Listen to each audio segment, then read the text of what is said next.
locality with their own stormwater program. If somebody's coming in and building something that drains to a tidal body of water, they can use these assumptions as opposed to using the default assumption or a variable assumption. So they have a built-in number that they can use to make sure that they're not only accounting for what things are like today when it comes to these tailwater conditions, but what things are going to be like 30, 40, 50, 60 years from now for the entire design life of the project. Precipitation values. This is something that's pretty exciting that we've been working on recently. We know that it's getting rainier. We're getting more rainfall. It's increased concentration of rainfall. So we know that the documents that we use, we talked about Atlas 14 quite a bit. I think I've heard that come up in conversation at least a couple of these sessions this week.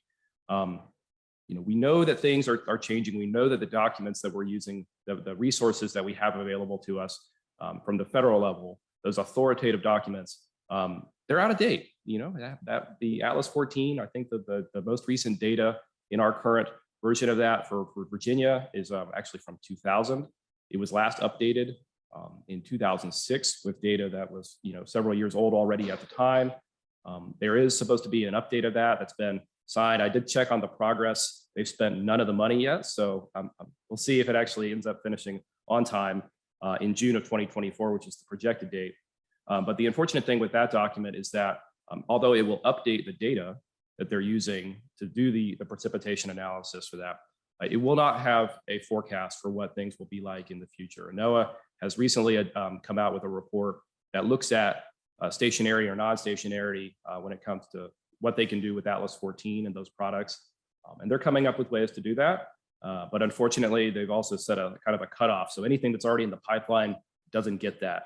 And so we're kind of one of the last folks or last areas of the country that's going to get one of the older versions of Atlas 14. And so where does that leaves us with? We have these products. They are useful. They are not good enough for what we want to do and if we're trying to plan and build a resilient stormwater system. Fortunately, we have, there's been some partnerships recently with the Chesapeake Bay program, funded some work by RAND and by the Mid-Atlantic Regional Integrated Sciences and Assessment. I think, did I get that right? Yeah, I think I got that right. They developed this tool to estimate, to identify or calculate these multipliers based on Atlas 14, based on the current Atlas 14 precipitation atlas. That for every this wide range of return periods, wide range of probabilities or confidence intervals, so everything from the 10th to the 90th% confidence interval. Unfortunately, they in some ways good in some ways, not so good in other ways. They didn't really give us a recommendation on how to use that document, and so that we have all these options of how we can multiply the existing Atlas 14. What we don't have is one number that can say, like, this is what you should actually do with this product. And so that leaves us with looking at this thing, with poring over the tool and the data that they put together up there on this website that they have, and thinking, okay, all right, how are we actually going to use this to develop a public policy? We have an analysis product. We need to be able to turn that into an effective policy. And so what we are proposing and what we're working on with our localities is this idea that, for all intents and purposes, the variation between the different return periods is not large enough to merit using every single number in that document or in that product. So what we have are recommending is this idea that we would assess the existing land cover in each of our localities. And if it's above 10%, we would recommend using the 75th percentile from this product. If it's less than 10%, use the median value, round that to the nearest 5 or 0.5, and come up with a multiplier that would be used for the existing Atlas 14 numbers. That's a little bit in the weeds, but I think here, the goal with this kind of approach is that we understand that more impervious surface means that watersheds have less capacity to absorb rainfall. They have less capacity there, or they are less resilient when you have a storm that comes through. And so that 10% number seems to be one that's found widely throughout the literature. And so for our communities that have less impervious cover, there's a little bit more room for error, right? If they get a really stormy event, or if we get more rainfall than we're expecting, it's not going to be as bad for them because they still have lots of pervious surface. For those communities that we have that are particularly urbanized, if the rain falls on that, on a parking lot, on a building, on a street, it's going into the stormwater system. So you really needed to kind of have more of a little less room for error, more of a safety factor, and that's where that higher, we're using the 75th percentile. But what we come up with here, and you can see those are all of our localities there on the right side in Hampton Roads, and this multiplier 1.1 or 1.15 or 1.2, you would multiply that by the existing rainfall depth to get the new rainfall depth that is the kind of climate informed rainfall scenario. And then the last thing that we're working on is, how do we look at these things together? We don't just get coastal flooding, we don't just get tidal flooding, we don't just get rain. In a place like Hampton Roads, where we have communities that have been there for centuries in some cases, that are right on the water, where the stormwater system goes both ways with the tide.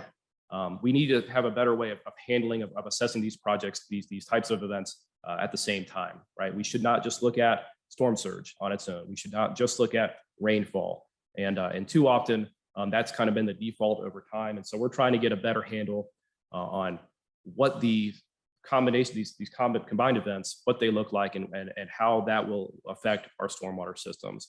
So again, here, I want to recognize the work that Virginia Beach has done, looking at joint probability events, doing some statistical analysis with their contractors to figure out kind of when do these things happen at the same time, right? We don't necessarily just want to take the highest storm surge and the highest rainfall and say that's our worst case scenario, because that may not be borne out, in reality. And so they have done this analysis. They have come up with recommendations. I'll tell you, as a regional planner, if one of our localities has already done the work, usually we're not going to step in and say, like, we should do something different. That works, if it works for Virginia Beach, generally speaking, it works for a lot of our communities. And so at least as a starting point, that's where we like to be. And so what we have done here is instead of having talking about the design storm from either just tidal conditions or rainfall conditions, we have a design storm that includes both. And so, for example, the 1-year design storm would be the 10-year tide event plus the 1-year rain. The 100-year design storm is the 3-year tide event and the 100-year rainfall. So these combinations are then what you would use to actually do the stormwater calculations for to address whatever the requirement is in the local regulations, the local ordinances, or design standards manual. So that's something that we're wrapping up right now. I think we've gotten a lot of positive feedback from our localities. I want to close, in talking about some implementation, and this is hard. We get, I'm sure for those of you that work with folks in the private sector, nobody likes doing stormwater management from a cost perspective. If you're a developer, that's just one more cost that makes your project more expensive. And adding these higher standards is only going to make them even more expensive. So figuring out ways to be flexible, to allow for us to implement these standards in a way that we become more resilient, but we also don't forestall any additional development because it's just too expensive. That's the kind of the needle that we're trying to thread here. We haven't figured this out yet. We think that there might be some opportunities to work with the state to adjust or to amend some of the regulations or the laws that are out there that currently dictate kind of how things have to play out. Excuse me. We talked about earlier this week some of the minimum standards. Director Rolban was talking about MS-19. So looking at some of those to see, does it make sense to require everything to be done on an individual parcel, or does it make more sense to think about things in a more strategic fashion, particularly in an area with a very built out stormwater management system where everything is connected together, that having that additional option to invest in the system as a whole, as opposed to just focusing on meeting all these requirements on every individual site, is something that we're very interested in exploring and seeing how that might actually play out in real life. And then, one last thought. These are more expensive. It's going to be more costly to live and to build in coastal communities as a result of climate change. There is no getting around that. The water is coming up. There's going to be more water falling, and we're just going to have to deal with it. The question is who pays, and when that bill gets paid. It can be paid at the beginning, if we have these higher standards, or it can be paid later on by the people that live in these communities and that either have additional risk because the standards we're using are not resilient enough, or they can pay with suffering during an event if we have built an undersized system. And I think, we're already seeing a little bit of that happen in Hampton roads, where we have systems that are already, over capacity, that are not sufficient anymore. And fixing those, it's already a challenge, and that challenge is only going to be more so as we go further into the 21st century with climate change. So thank you very much. I'm going to go ahead and I'll turn it over to Lewie to talk about some of the work that Middle Peninsula is doing on their programs with floodplain management. Good morning. All right. So it's been said, PDCs are all very different. They exist all over the Commonwealth. Each one has different priorities. Each one works on different issues that are of importance to their member jurisdiction. And so we're going to talk about today is how the Middle Peninsula, which as we see on the map has the Rappahannock, to the north of York, right below us. We are more or less the epicenter of rural coastal Virginia, 9 jurisdictions in this space. And how does policy interact with things that are really, really important to local government? And so because of the Coastal Zone Management Program at DEQ, PDCs entered this space more than a decade ago, looking at these very complex issues of how do we deal with water that's going to come, and then how does that water impact the ability for local government to do the things that local government needs to do.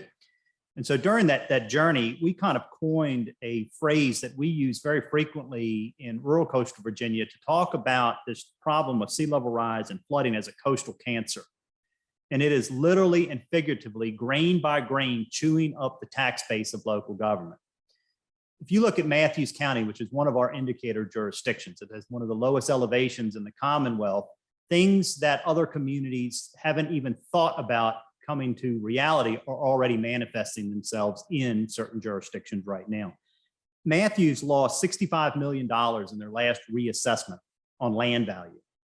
It's not 100% due to sea level rise and flooding, but a majority of that is being driven by the decrease of property values along the waterfront. We pulled every reassessment card for every parcel on every sub watershed and then pulled out the value of the structures and just looked at what was happening to the value of the land. Every single watershed in Matthews County with land on the waterfront over that reassessment period, 100% lost value in that real estate. So when that happens, it creates a resiliency regressive tax structure. And you're going to have to try to get your mind around that one because those are mixing of some concepts that are not generally put together. But if you take $65 million out of a budget that has fixed costs at the local level, everybody else that didn't experience a reduction in property value ends up having to pay more in taxes to equalize the revenue that was lost.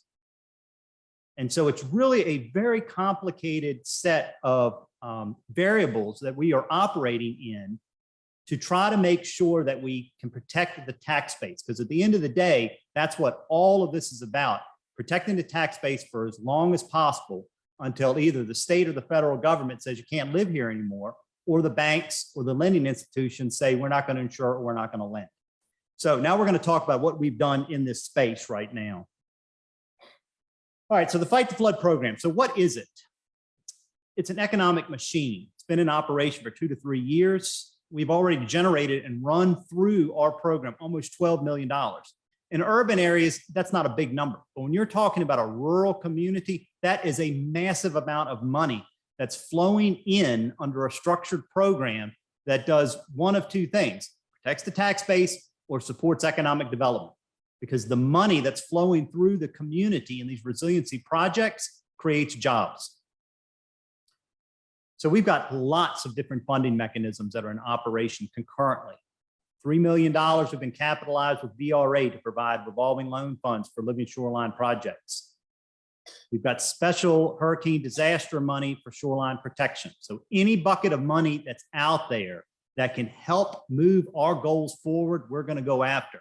So the way that we kind of describe that is our priorities are your priorities. So if you operate a grant program and you have resources, I'm going to give you proposals that you only want to see. I'm not going to give you proposals that you're not going to fund, because we've got to bring resources into our community at a scale that's unheard of to deal with this problem head on. It's an innovation machine. partnering with Virginia Sea Grant and RISE and Go Virginia, we've got a $1.5 million business innovation competition unfolding in live time, taking every type of critical challenge that we have of dealing with water, septic, dredging, house construction, you name it, and we're giving significant prize monies for the best solutions coming from all over the world so that the Middle Peninsula can be recognized as the most resilient community on the Eastern Seaboard through as many different lenses as you possibly can. $2 million US DOT grant, looking at every piece of publicly owned working waterfront infrastructure that we have across the Middle Peninsula. The majority of Virginia's seafood comes in through rural coastal Virginia. If we're not modernizing and building our seafood industry that can withstand the problems that are coming for the next 100 years, the industry collapses. So $2 million at work right there, right now. The Virginia Waterway Maintenance Fund through the General Assembly took us 6 or 7 years to create a bucket of money that is specific for dealing with dredging, but with a caveat. We baked into that law that the material from the dredging project has to be used for resiliency protection. So now if you're going after the resources, when you pull the material out, assuming it's of the correct composition, you got to have a plan for where you're going to put it and how you're going to protect the shorelines. Coastal Zone Management Funding, again, it's our workhorse of everything that we do. The next generation shoreline battle plans, the way that we have been designing and managing shorelines yesterday are not going to be the way that we're going to be managing solutions tomorrow. The General Assembly continues to reshape and change the definition for what qualifies as a living shoreline, bringing more technologies and approaches into that space. So we have to look at figuring other ways of helping homeowners. For example, a living shoreline that has a traditional granite structure in front of it, $650 a linear foot. So how many of you all can walk across your yard, 650, 650, 650, every pace that you take, $2,000. Many homeowners cannot afford that, but if you can get the same design protection using alternative materials, you can drive the price down 40%. That means a lot. If you can still have the same environmental and ecological protection with the resiliency component for 40% less, then you're going to elicit the change that you want in behavior in these coastal communities. Next generation septic systems. We have got to stop putting septic systems in the ground. The water table's coming up. These units cost $30,000 a pop. Every time they flood, the computer motherboard shorts out. It's a ticking brownfield time bomb in these rural coastal jurisdictions. Why are we doing that? It makes absolutely no sense. We've got money from the General Assembly. We've got money through our Go Virginia competition. If you can put your heat pump up on blocks, you can put your septic system up on blocks. You can treat the sewage differently. Other countries are dealing with this problem. We are very, very slow to adapt, but we've got some really innovative businesses that have brought solutions with VDH at the table to make sure we protect public health and water quality concurrently. Next generation housing, the exact same thing. We will no longer be able to continue the same building trajectory along our waterfront. That means we've got to look at the land ownership and legal framework differently, construction differently, who owns the houses, how long are these houses built for, what might the construction of the future look like. We've got $1 million grant right now to build 10 next generation homes along the waterfront. All sorts of active Fight the Flood awards of every shape and size you can possibly think of. We are doing a lot of stuff. So how does it all work? Why are we able to do all of this stuff when other communities have not been able to do that? My commission 10 years ago, after looking at a series of maps being put out from all the academic institutions and NOAA that just continually showed our communities going underwater, it refuses to recognize that people are going to respond. These are their assets. They have mortgages. They have to protect the land. They have to protect their homes. They cannot abandon. They cannot walk away. So we have to have less talk and more action. So the political directive that my commission gave to my staff, don't let your people drown on your watch. Go build programs and solutions. And so while all the last decade, all of this talk had been, important conversation happening, we were concurrently building a programmatic structure that could operate at the exact same time in the implementation space as the conversations were unfolding. So how does it work? So this is the main splash page that's here. Citizens would enter on the left, I've got a flooding problem. And businesses that have solutions would enter on the right. And this was developed out of a constant theme that we would hear from people in rural coastal communities. I don't know who to call. I don't know who's got money. I don't know how to apply for a grant. I don't know how to get a loan. My bank won't lend money to me to fix this problem. What do I do? That's what we structured all of this around, was setting up a framework that connected people with answers in a faster, more effective way. And what do they all care about? Both of those two, grants and loans. Because the homeowner cares about the grant and a loan because they need it to finance the resiliency project. The business owner cares about the grants and loans because they need that for business operations. So when you begin to think about resiliency as an economic development ecosystem, you've got the right components. So how do you put it together to make it work? That's where we came up with the Fight the Flood marketplace concept. It takes education, grants, loans, consultation, insurance, connections, discounted professional services, companies on one side, consumer on the other side, and you put them all together into a structured program, a programmatic model that makes the machine of making money flow work effectively. All right, so we set these kind of global goals as we've developed this. Create the first in the nation resiliency structured program. Hands down, no question, we're there. You can't find another program doing anything close to what we've been able to accomplish anywhere in the nation. We're supporting business growth and providing flood mitigation products and services all wrapped together. Then you get into the objectives. How are you going to do that? Provide these financial products to influence consumer behavior. If you want to get the consumer to do something different, you have to give them a different type of carrot. No carrot and just a stick isn't going to work. So you have to have a lot of different carrots and you have to align those carrots. Some of those carrots are developed legislatively. Some of those carrots are developed through the price of money, that you can change the interest rates. Make money cheaper, you can make people do different things. Make the money more expensive on an interest rate, people will not do more things.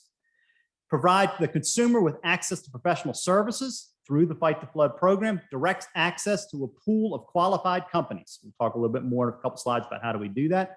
And then moving into the future so that we don't stay stagnant, what are the plans of the future? What do the battle plans look like? What will these technologies be? And how do you position, either through regulation, code, or statute, the ability for change in behavior and action? All right, so everything that we've built, I built as a portable model. So there's nothing unique about what I'm getting ready to show you. It's designed. We hired a company, Coastal Consortium, to put this together. I've got the high gloss here. If you all want to take these, it's one pager that works you through the different levels of what we have inside of the Fight the Flood program. The level one is the education. That's the most important stuff, but that's the easy stuff. You can find that all over the web, but we've kind of mashed it in. So when the consumer that has the flood problem enters, they know that they're getting pretty good sound information right off the top. And then the second part is the business, the educate and the connection to the community. And this is where it gets a little bit more complicated because each of these different levels that you go through, the level of complexity exponentially increases. So what you're seeing here are all the different companies that we have that have already been vetted that are in the Fight the Flood system right now. I've got about 24 companies scattered mostly from Virginia, but a lot of them are not. Other companies that have expertise outside of Virginia. And you might say, why would these companies outside of Virginia care about what's happening in little old rural Middle Peninsula? It's the money. That if you have a big enough bucket of money, you will attract people into your community. And that relationship between funding and businesses and the biggest problem outside of the Gulf creates tremendous opportunity to do things that are really critical. And since the General Assembly has gone all in on nature-based solutions, so much of everything that we finance has that nature-based component by law incorporated into it. So we're finding that parity and balance between resiliency and water quality every step in the way that we go. All right, so the consumer, and this is what's really, really unique about what we do with this. Every person that's got a flood mitigation problem is operating somewhere along their flood mitigation journey. They don't know where they are. They know they got a problem. They don't know where the endpoint is. So when the consumer enters, they start giving us information. We probe them with questions. And then depending on how they answer those questions, it opens up more and more sets of questions so that we are actually building an intelligent system around that individual client's flooding problem, their ability to pay. Are they working with contractors? Do they have permits right now? Do they have flood insurance? Do you need to talk to a flood insurance provider? Do you know how to reduce flood insurance costs? Do you know about managing flood mitigation within DEQ's RPA space? Do you know about managing flooding within VMRC space? All of these types of questions you have to have answers to, because if you don't have the right answers, you can't position the homeowner with the problem against the correct funding stream, whether it's loan or grants or insurance or whatever the case might be. Okay, so kind of run through it as a hypothetical example. People come in, they click on the grants and loans because that's what they want to know about first. So they get to read a whole bunch of stuff about what's out there, where the funding coming from, what choices are there. Homeowner would operate through one side, business owner through the other side. It's comparable kind of sets of questions for both, but they are also different, because all we're really concerned about at the business side is, do you have the expertise? Do you have the track record? Are you permitted and licensed to do the work? All right, and then this kind of shows you that the consumer sees this when they're in the system, and it's all open source. Nothing's behind a firewall. It's all there. No registration, nothing. People can go in and get it, because all we really care about is if they make a connection. I've got this flooding problem and I'm going to call Riverworks because I've read through everything that they've got and I want their solution. That's outstanding. That means the resiliency dating connection happened. And if it happened, that company is now working with that homeowner, and the byproduct of that is protecting the tax base at the end of the day. So we don't care how the resiliency match happens. We just want to put people in the correct position to be able to make that match. And then you can see these are all the different types of questions that are used as information comes in to help us understand the client's flood mitigation story. Where are you on your journey to solve your problem? Now, this is where it really gets complex. This is on the back end. So all of that information that we collect from the businesses, from the homeowner, the different funding sources that are available, all of that goes into our GIS system. So what you're seeing on the screen now is the ability for us to understand spatially where the problems are. So every red dot is a citizen in the Middle Peninsula within the last 9 months that said, oh my God, I've got erosion problems galore. I need help. I need a living shoreline. I need financing. I need help. The green areas are the low income areas under the DCR flood fund. The blue areas happen to be Hurricane Florence federal disaster funding.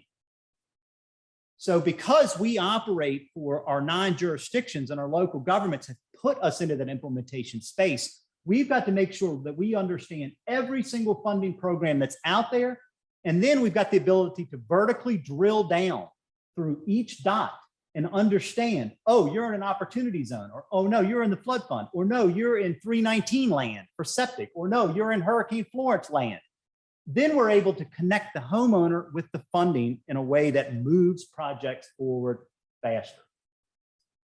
Okay, so this kind of tells you kind of an example of how it works, where you've got every dollar that tells the story. Once that homeowner enters all that information, we can punch the button and out comes a report. So we've got a report for every single story, every single dot that's there. That really becomes critical when you're doing applications for grant funding. So how does it all work? How do you put it all together? All right, so we're just going to use a pretty typical NIFWIF for grant. So we had a dot, had a problem, could be multiple dots. NIFWIF has a funding program that's available. We say this is what we want to do. We are awarded the funding. We get a professionally designed plan out of it, designing it for the resiliency challenge of tomorrow. If we want to protect it, talking with the homeowner, do you want your protection to be for 25 years? Do you want your protection to be for 50 years? Do you want your protection to be 300 years? Once you know that, then you're able to design that level of protection into the structure that you're putting out. Doesn't have anything to do with the sand and plants. They're all protected behind it.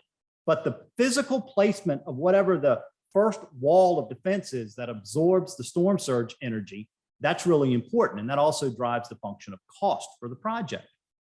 Then once you have that design down, now you've got to figure out how do you pay for it. Keep in mind, 99.9% of every federal and state grant program out there is reimbursable based. That means somebody else has got to pay for the project. How do you do that? How do you move money? Because the funders are not going to release it until you give them a pile of bills that say paid and a bunch of checks that say cashed. That's why backstopping it with VRA's revolving loan fund is so critical in this space, because revolving loan funds can be used to cash flow all of these projects.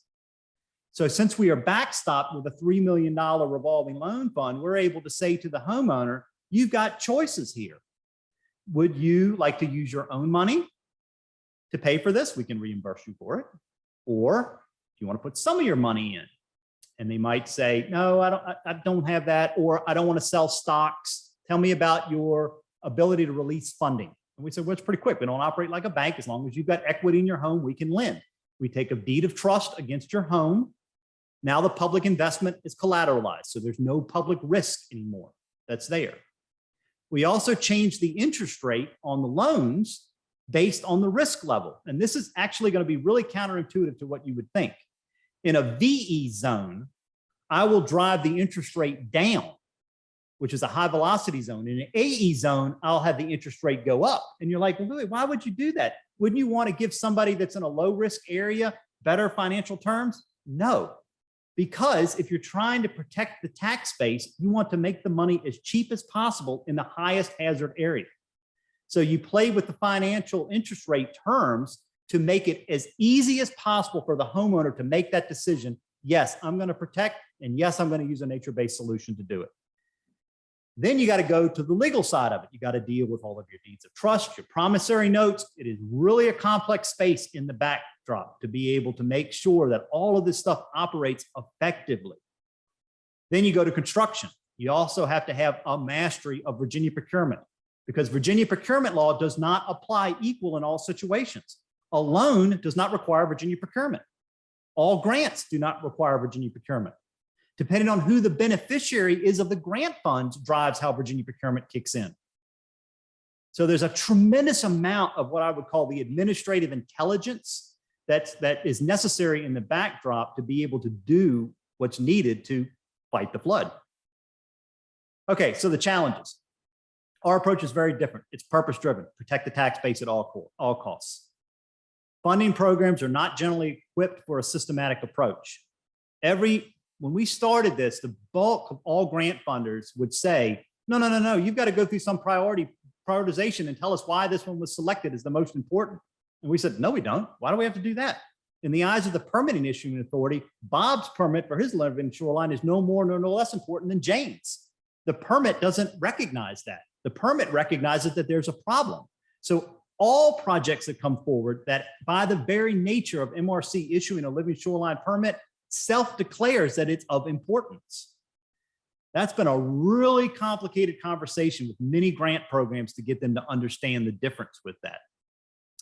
The systematic approach pits one and done against a long line of projects. And since we're trying to protect as many properties as we can and as much water quality as we can, we want lots of projects in this space. Big caveat. Spending grant dollars on private land is really complicated. Most people that aren't in this space will say, well, you can't do that. And we will say, yes, you can.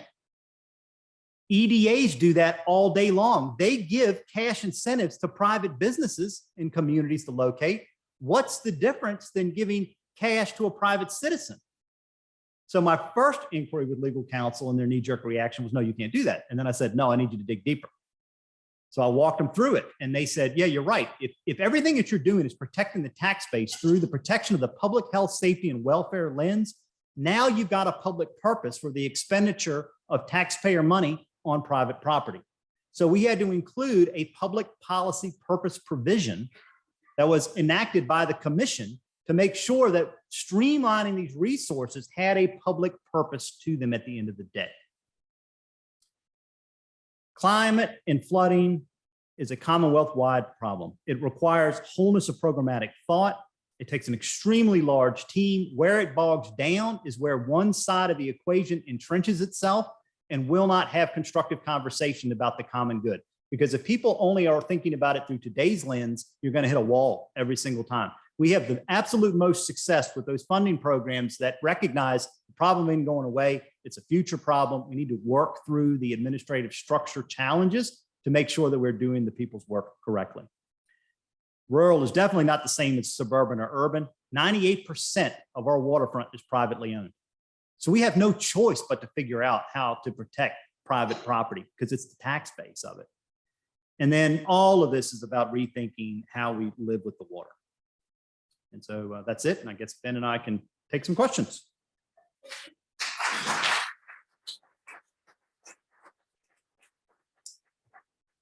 Here are these things here for after the session.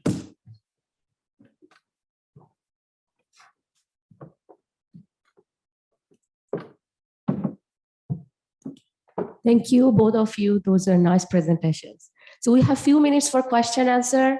I have a microphone. If you raise your hand, I can go there and you can ask your question. Look at that. We did perfect.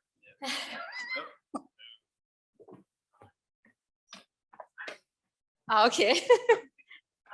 So Ben, all of the stormwater connections, I mean, that's so complicated.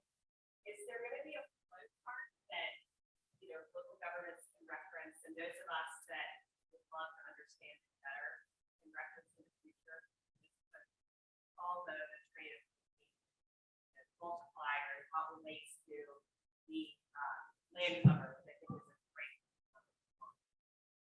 Yes. So we've written up some methodology, some of the background information, and I think one of the challenges and things that we're trying to work on right now is a way to explain better how the timing works. Right, some things you only really have a time horizon of 10 to 20 years, and that's what you need to focus on. Some things have a lot longer design life, and some things have an even longer design life, right? And so different standards, different numbers for different types of design lifespans, but also for different levels of importance or criticality. So that's all going to be a part of the recommendations that we're developing. A question about for Lewie in terms of the difference in a 25 or 35-year production design standard for 300 years. Can you talk a little bit about what the difference in the project looks like? The physical project. Yeah. Bigger, taller, wider, heavier. Plant different structures, which are technical like. Yeah, so that's a great question. And it took me a while to even understand that relationship. We had an early NIPWIP grant, and I used Scott Hardaway at BIMS to do a lot of, Scott, here's what I want on public property as we were testing out this approach to try to figure it out. And I noticed that on a couple of the drawings, Scott had noted something like designed for 50-year storm event. And I said, Scott, I want to know everything there is to know about that. What does that mean? Where did it come from? Why is that on here? And he said, well, yeah, if you go to every jurisdiction in Virginia has a FEMA rate insurance study. And so in Scott's words, if you go to page 12, column 2, table 4, row 6, take that number out, you go to the VDOT Stone manual, you go to page 6, multiply that times 12, that will tell you the size stone that you need for the protection level that you are looking for. And so that's when I came to realize, oh, there's this whole other side of the resiliency component that nobody's even talking about, right sizing of the structure around the level of protection. If I'm remembering correctly, and Aaron might know this better than I do, but I think New Jersey has baked that in to some of their design standards for living shorelines, where they have already kind of brought forward that component that you have to incorporate. Virginia doesn't. So when you get a permit for a living shoreline, there's really you don't know whether or not the size rock is really going to do it, because the contractor only put down probably what he put down for the last project. So think about that. It's $650 a linear foot. Homeowner could spend $150,000 on a big pile of rocks. And if they chose the wrong size rock and Hurricane Isabel comes through, it'll pick up all your rocks and throw them all over your yard like they're marbles. And it's not insurable. So now you've lost all your money and all your resilience protection, unless you bring in parametric insurance. You know, those kind of things that allow the homeowner to insure things that are not currently insurable. And so it kind of gets to your original question about the dollars go up based off of the size or the protection level that you want. And that happens no matter what type of technology you're using. So if you're using a 3D concrete printed structure that can provide the same resiliency protection as granite, but it's 40% cheaper, if you're upsizing that, you still are going to have a cost increase on both of them, whether or not you're going bigger boulders or bigger 3D concrete printer. But that gap of 40% savings should hold along that slide.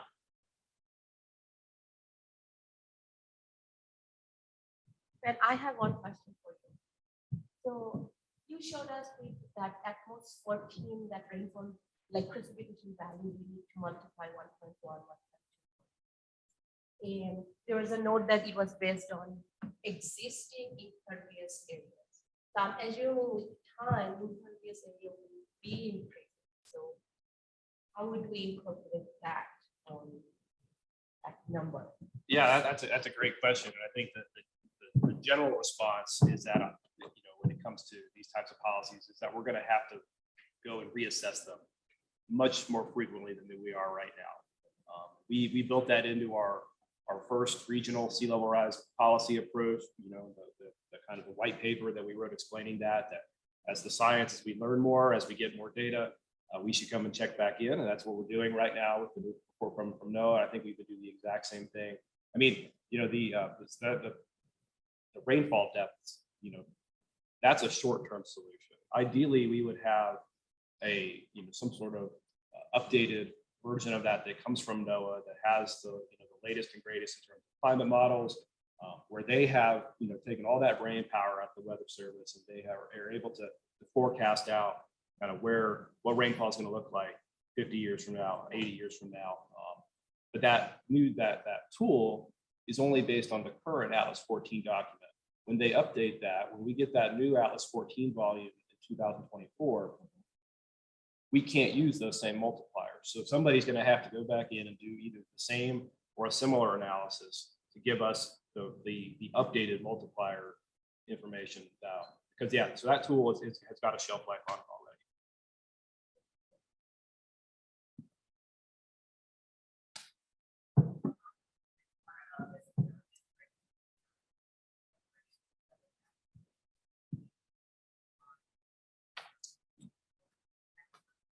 Yeah, so parametric insurance, for those of you all that are not familiar with it, it insures against the likelihood of the threat happening, not the asset. It's based off of a triggering event happening. And so the first, when we dove into that, you generally have two different types of things that are used to set the premium price: a wind anemometer or a NOAA tide gauge. So we tried it first with the wind anemometer, and the premium prices were too high. So we called them back and said, this isn't going to work. I got to get these premiums down lower. How do we do that? And they said, well, you need tide gauges. And I said, how many you want? We got them all over the place. And they said, oh, no. It's not if you have them. It's, is it the right type of tide gauge, of which Virginia does not have. So that's the problem. And that's what we have been working on, is trying to purchase. I've been going after grant money left and right to be able to try to purchase the right tide gauge for VIMS. It's the Cadillac of NOAA tide gauges that they have.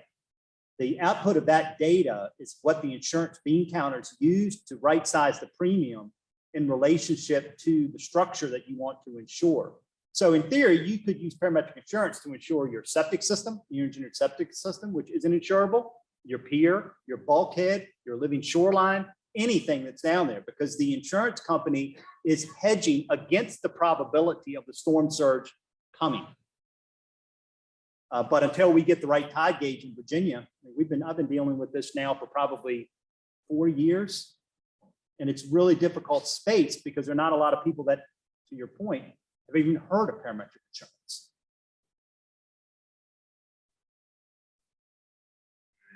This question is for Lewie. So our company helps people hit these EMDL reduce production. It's obviously a way to do that is to bring septics offline, but rural areas is like often do that. You're going to talk about getting that. Yes. So a lot of the companies that we have been interviewing have different approaches to that problem. Through the rural design competition, we posed a series of questions that were related to both water quality, public health and safety, and nitrogen and phosphorus removal against groundwater increasing and tidal waters coming in. And so we are in the process now of interviewing those companies. And so what we have seen preliminarily through their initial responses is there's a lot of innovation in that space. What probably needs to happen next is figuring out whether you're talking an annual, term credit or perpetual credit, whether or not it's driven off of a point source or non-point source, kind of in that grid, and then where does septic fit? Because in that grid, the range of nutrients per pound value goes from like $3 a pound to $20,000 a pound. So where it's settled on, and it doesn't nest nicely right now. But if we can find a way, especially in these really high hazard areas, to bring different technology in there, remove the nitrogen out faster in a different way and monetize it, I could foresee a possibility of being able to cover the ongoing maintenance cost for every septic system in a hazard area, plus the cost of the unit for that homeowner in exchange for the Commonwealth getting the pound credits and the monetization of the nitrogen that came out. So it just requires us with all of this, so much broader thinking about the holistic nature of what are we trying to solve and how do we monetize it and who wins and who loses. So the answer to the question is yes.